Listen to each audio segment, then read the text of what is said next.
আসসালামু আলাইকুম।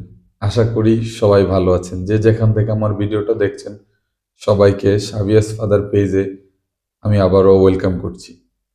আজকে আমি যে টপিকটা নিয়ে কথা বলবো সেটা হচ্ছে বর্তমান সময়ে সবচাইতে বেশি আমাদের সমাজে যেটা হয়ে থাকে, আধুনিকতার ছোঁয়ায় আসলে আমরা এতটাই কি বলবো নিচু হয়ে গেছি যে অহরহই আমাদের সমাজে বর্তমানে ডিভোর্স শব্দটা সাথে আমরা পরিচিত।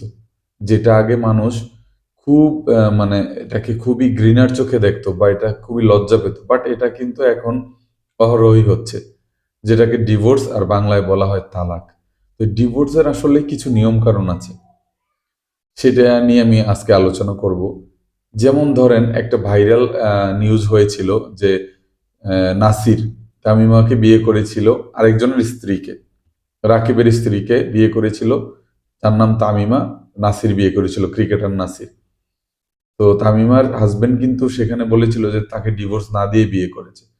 তো ধরেন আপনাদের সমাজে যদি এরকম কারো ওয়াইফকে কেউ বিয়ে করে নেয়, যে আপনার ওয়াইফকে আপনি ডিভোর্স দেন না এখনো, কিন্তু আরেকজন আপনার ওয়াইফকে বিয়ে করলো, সেক্ষেত্রে আপনি কি আইনের আওতায় যেতে পারবেন কিনা বা গেলে কি হতে পারে, এটা নিয়ে আজকের আসলে আলোচনার বিষয়।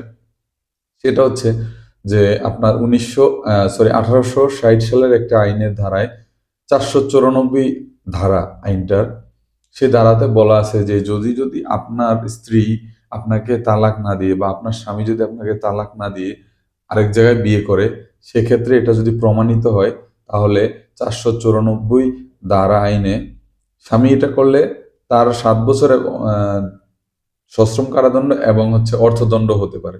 স্ত্রীর ক্ষেত্রেও সেম, যদি এটা করে থাকে তাহলে তার 7 বছর অর্থদণ্ড এবং কারাদণ্ড হতে পারে। সরি, 7 বছর কারাদণ্ড আর কি। তো এটা হচ্ছে আপনার যদি আপনাকে না জানিয়ে বিয়েটা করে ফেলে, আপনাকে ডিভোর্স না দিয়ে, সরি। আর যদি আপনার মনে করেন আপনার স্বামী 7 বছরের বেশি সময় ধরে সে নিরুদ্দেশ, বা আপনার স্ত্রী তার কোনো খোঁজ খবর নাই এবং এখন অনেকটা ধরেই নিছে যে সে মৃত, অথবা সে আসলে তার কোনো খবর নাই, সেক্ষেত্রে আপনার স্বামী এবং স্ত্রী উভয়ের ক্ষেত্রেই, যার ক্ষেত্রে ওরকম কি বলে নিরুদ্দেশ থাকবে, সে বিয়ে করতে পারবে, সমস্যা নেই। এক্ষেত্রে তার কোনো ধরনের আইনি কোনো জটিলতা নেই।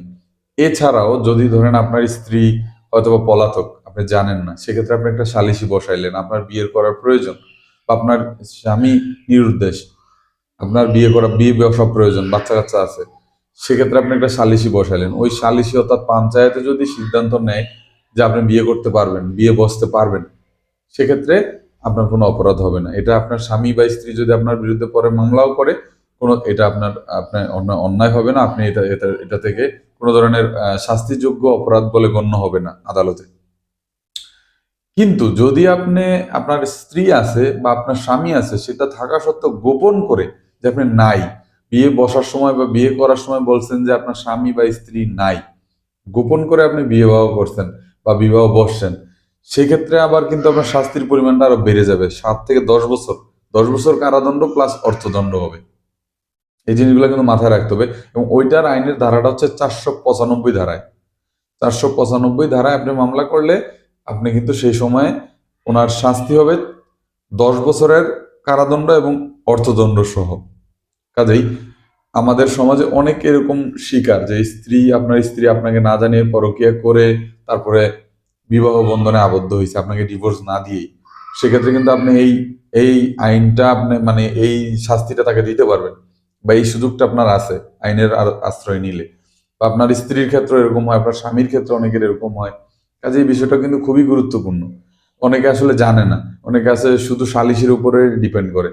তো এর আইনগত যে একটা ধারা আছে, 1860 সালের 494 ধারা এবং 495 ধারায় দুইটা আইন।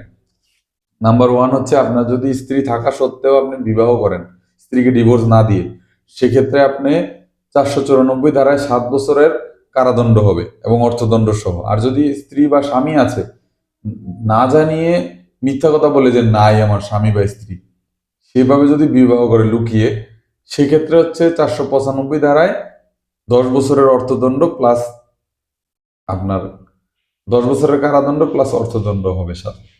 কাজে এই বিষয়টা যদি আপনাদের উপকারে এসে থাকে, তাহলে অবশ্যই আমার পেজ থেকে এবং যারা ইউটিউব থেকে দেখতেছেন তারা আমার চ্যানেলটিকে সাবস্ক্রাইব করবেন।